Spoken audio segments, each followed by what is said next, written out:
Hoje nós iremos estar lendo 1 aos Coríntios capítulo 15, alguns versículos para a nossa meditação, e eu já quero trazer de antemão que nós hoje vamos falar sobre esperança.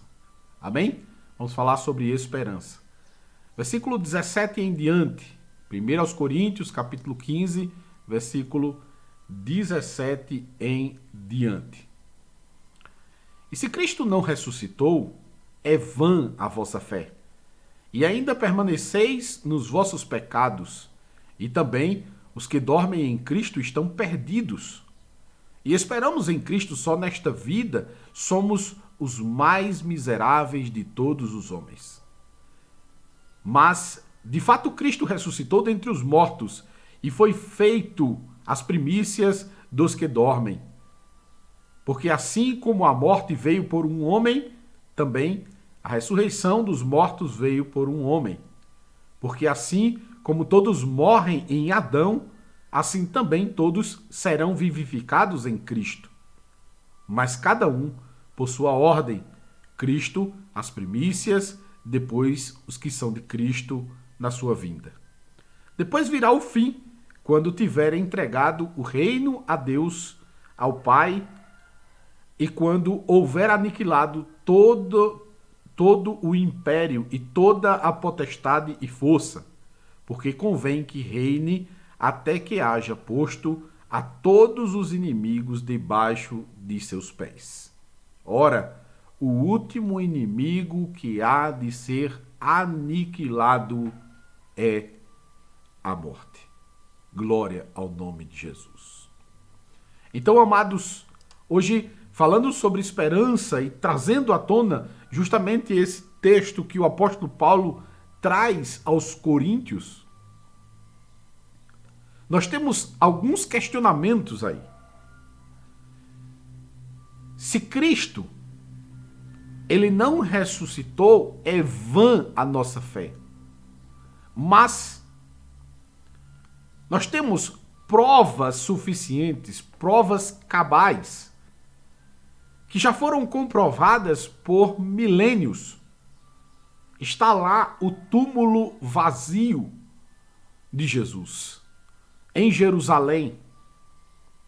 E podemos ir até lá e comprovar que isto é verdade. Já se procuraram em todos os lugares daquela região, daquela terra, por os seus restos mortais, mas ele ressuscitou. E ele não ressuscitou apenas para si mesmo, ele ressuscitou e se apresentou a multidões. Isso, multidões de pessoas. Ele se apresentou justamente ressurreto,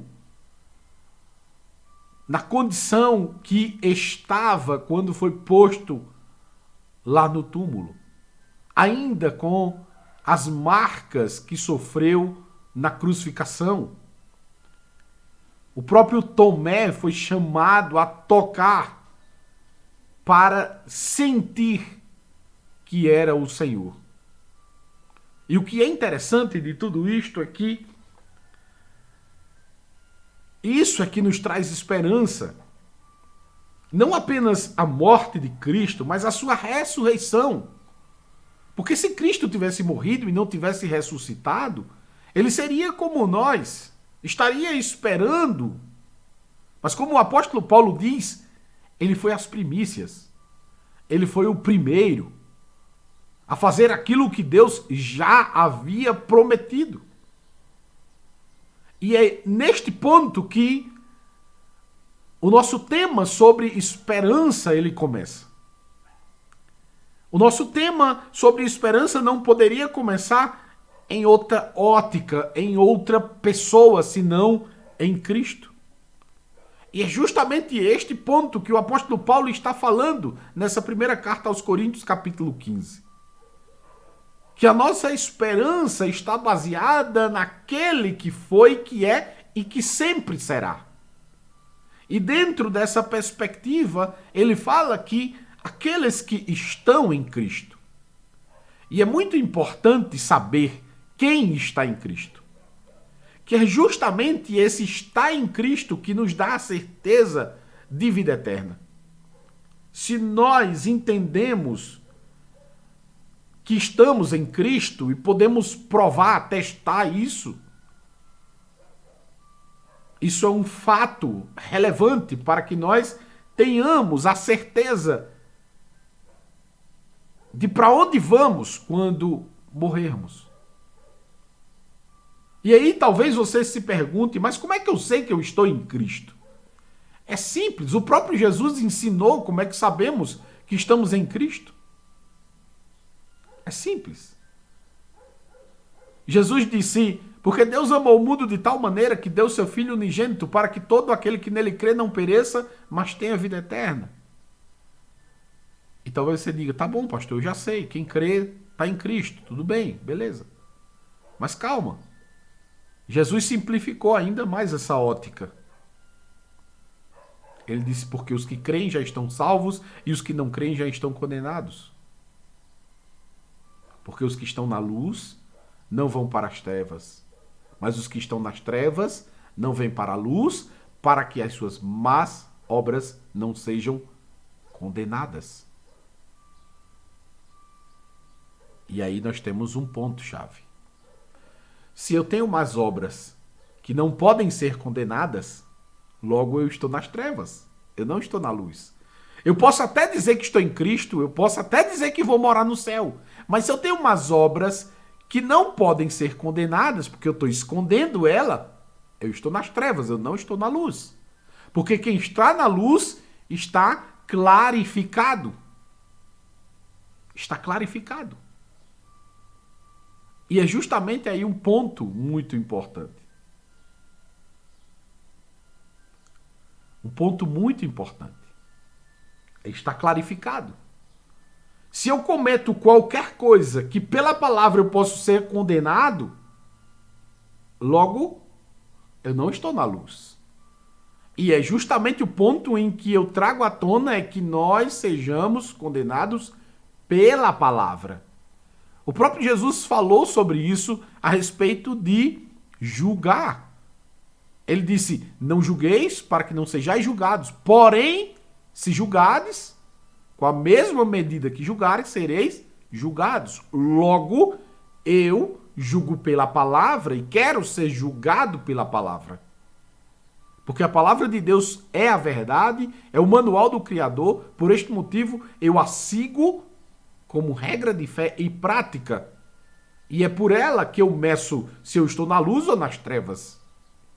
É por ela que eu meço se eu estou em Cristo ou não. Não é por achismo, não é por opiniões. Porque muitas vezes as opiniões, ela diverge da Bíblia.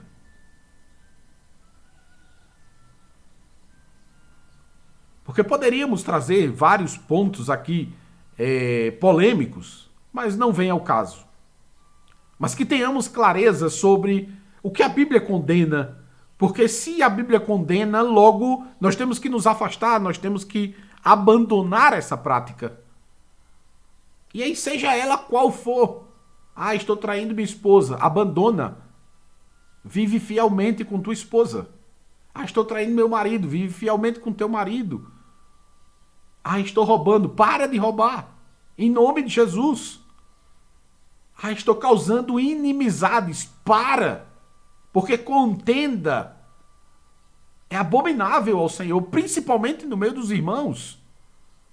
Ah, eu estou comendo demais, então abandona essa comilança, porque isso é pecado de glutonaria. Ah, eu estou bebendo demais, então abandona isso, porque é bebedice. Ah, eu estou com inveja, então abandona a inveja. Então, quando você olha a palavra de Deus, ela deixa muito claro o que é que eu tenho que abandonar. Ela deixa muito claro o que é que eu tenho que deixar de lado para estar em Cristo. E claro que isso você não vai fazer por causa do pastor Cleito, não. Isso você vai fazer por causa de si próprio. E porque em seu coração você deseja estar com Jesus. Você deseja desfrutar das promessas do Senhor. Você deseja sentir o gozo do céu. Você deseja ter a habitação do Espírito Santo dentro de você. Então é muito importante que você conheça a palavra para que você possa fazer o julgamento correto de todas as coisas. E a palavra é muito simples com relação a isso. Talvez algumas coisas sejam complexas, algumas coisas sejam discutíveis diante da palavra, quanto à volta de Cristo, se vai ser antes da tribulação, depois da tribulação, enfim. Mas tem coisas que a Bíblia deixa muito claro e é muito simplificado. É muito fácil de ser encontrado. Então que a sua medida possa ser a palavra de Deus. E não pense que porque você, eu sigo a palavra de Deus, aí por isso não posso fazer nada. Vamos com calma. Precisamos entender todo o contexto para a gente saber o que a gente pode e o que não pode. Não entrarmos naquela medida dos fariseus, por exemplo, que coloca um monte de peso nas costas dos outros, mas nas próprias costas não tem nenhum. Que possamos compreender qual é o real motivo, que possamos compreender quais são os verdadeiros ditos do Senhor para as nossas vidas. Que possamos ter a palavra de Deus como regra de fé e prática para as nossas vidas. Porque todo o discorrer dessa mensagem do apóstolo Paulo está acontecendo porque Cristo está resgatando pessoas para si, ao mesmo tempo que está aniquilando o pecado um a um. Está aniquilando todos os inimigos, está aniquilando todos os problemas que há nesta terra. E é muito importante que nós venhamos a compreender todos esses passos, porque o Senhor, ele fala através do apóstolo Paulo, que o último inimigo será a morte. Vai chegar uma hora em que a morte vai cessar, que a morte vai ser aniquilada. E quando é isto? É justamente no tempo do fim. Não é quando todo mundo morrer. Até porque o próprio apóstolo Paulo fala na própria carta aos Coríntios que alguns não morrerão, serão arrebatados vivos. E isso não é algo que nunca aconteceu, isso já é algo que já aconteceu.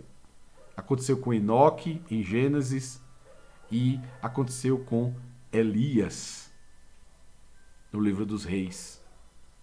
Então, é algo que já aconteceu e que pode ser comprovado pela palavra. Então entenda que todas as coisas que o Senhor traz à tona, tanto no Antigo quanto no Novo, elas se coadunam, elas se unem, elas se complementam, apenas para simplificar ainda mais a nossa compreensão. E por este motivo, nós precisamos seguir a palavra de Deus como regra de fé e prática, que nós possamos compreender todas as coisas que a palavra de Deus nos proíbe, porque são por dois motivos. Primeiro, para nos aproximar de Deus. Segundo, porque eles são maléficos à nossa própria vida e ao nosso próprio corpo. Se você observar bem, todos os pecados trazem prejuízos ao nosso corpo físico. Todos os pecados trazem isso. Sejam emocionais, sejam físicos, enfim, todos os pecados trazem prejuízos para o nosso corpo. Então não é apenas para nos ligarmos a Deus, mas é um cuidado de Deus para conosco. É um cuidado de Deus para conosco. O nosso Criador nos ama e Ele quer o melhor de nós. E é justamente por esse motivo que Ele nos deu o caminho a seguir. Ele nos deixou descrito um manual para que nós pudéssemos seguir, para que ficasse fácil para nós. Então que possamos entender que a palavra de Deus é o manual de fé e prática para as nossas vidas, e que o apóstolo Paulo estava justamente descrevendo que Cristo foi as primícias. e que aqueles que estão com ele certamente ressuscitarão. Que seja em vida, se acontecer um arrebatamento, ou se a morte chegar sobre nossas vidas, nós teremos, assim, certeza de que seremos ressuscitados. E quando eu digo ressuscitados, não é de espírito, é corpo, alma e espírito.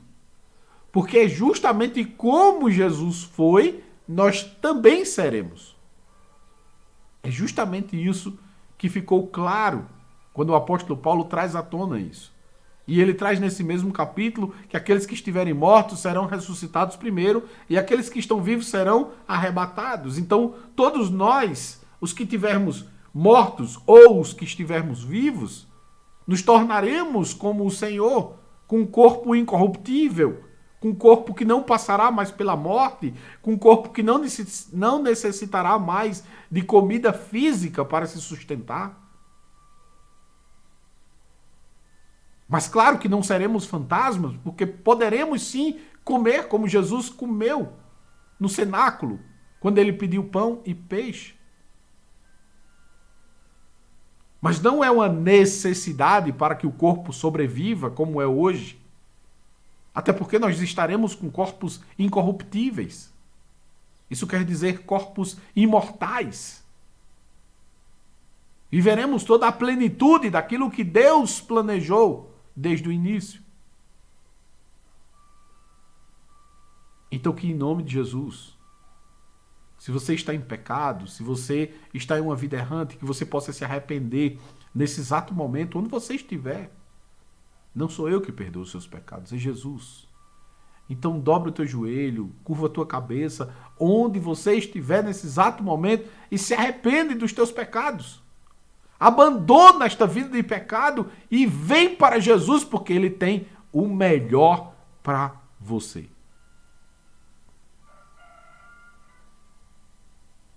Que o Senhor possa trazer paz ao teu coração, possa trazer alívio à tua alma, possa te trazer certeza de salvação se abandonares o pecado.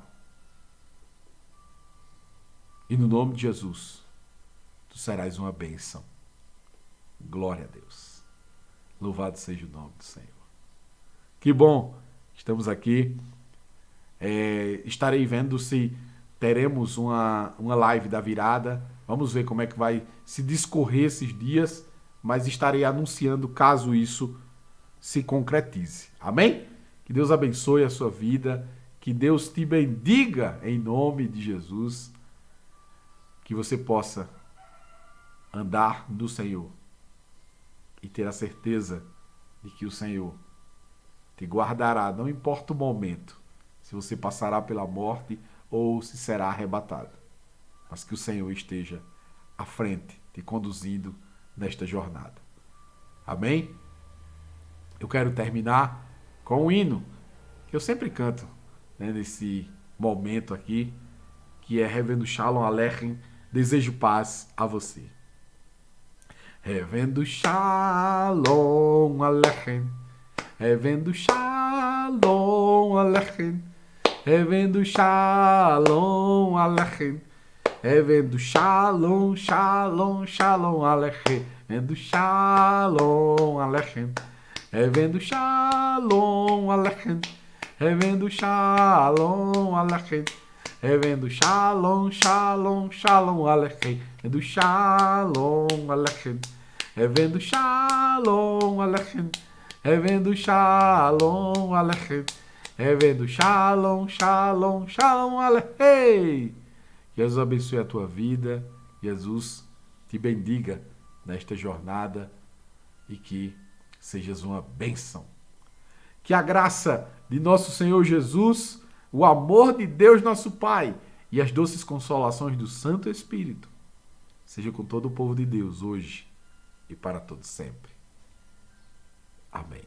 Glória a Deus. Glória seja dada ao nome de Jesus.